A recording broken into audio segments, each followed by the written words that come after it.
শুভ সকাল বন্ধুরা, সবাইকে কেমন আছো? নিশ্চয়ই ভালো আছো। ভালো দেখো, আমিও তোমাদের ভালোবাসা অনেক ভালো আছি। তো ভাইয়ের বাড়িতে বৃহস্পতিবার রাত্রে এসেছি, এখনো যাইনি। আজকে রবিবার। তো রবিবার সকালবেলা সব কাজ সেরেছি।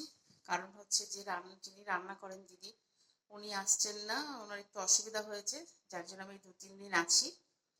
তো আমি সকালবেলা, আজকে রবিবার তো অন্যদিন তো সময় পাই না, কি মনে হলো আমি না আজকে একটু ঠাকুরকে দিই।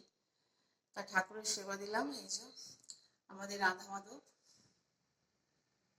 রাধা মাধব, দেখো এটা এরকম আগে পুজো হতো। তো এখন মানে বড় হতো ঠাকুরটা। তো যাই হোক, ভাই এটা বানিয়েছে। আর এটা হচ্ছে আগেকার পেতলের রাধা মাধব। তার পাশে হচ্ছে সন্তোষী মা।